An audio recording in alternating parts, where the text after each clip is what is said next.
agradecer neste instante pelo Teu amor, pela Tua bondade e misericórdia revelado, ó Pai, a cada um de nós que estamos aqui neste dia tão lindo que o Senhor nos fez.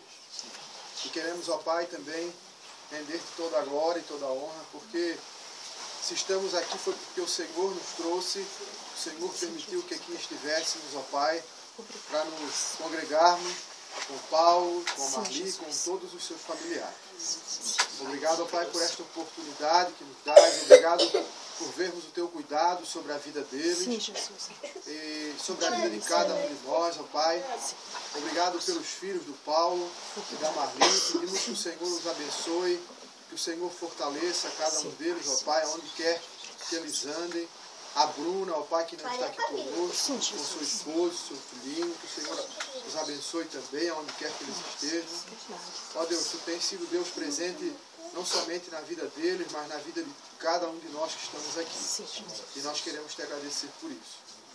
Queremos Te agradecer por mais um ano de vida que o Senhor concede à irmã Marli. Nós Te louvamos, ó Pai, pela vida dela, pelo que ela representa para todos os seus familiares e para cada um de nós também, ó Pai. Pedimos que o Senhor acrescente anos e anos, ó Pai, de vida à Tua serva.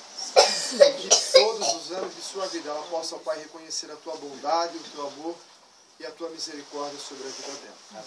Também Te agradecemos, ó Pai, porque Tu revelas o Teu poder a cada um de nós por meio do mantimento que Tu nos dás a cada dia. Prova disto, ó Pai, é a fartura que está sobre esta mesa neste instante. O Senhor não deixe faltar o alimento em nenhum dia, ó Pai, da vida dos Teus servos aqui.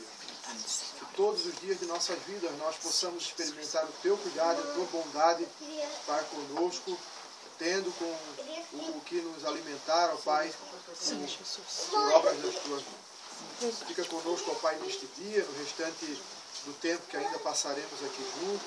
Nos abençoe com o alimento espiritual também, que teremos no período da tarde. Obrigado, Senhor, por tudo que o Senhor tem feito em nossas vidas e por tudo que o Senhor ainda há de fazer. Perdoe os nossos pecados, é o que nós te pedimos no nome santo, lindo e bendito do Teu Filho amado, o nosso Senhor e Salvador Jesus Cristo. Amém. Amém. Amém. Ó, pessoal, aqui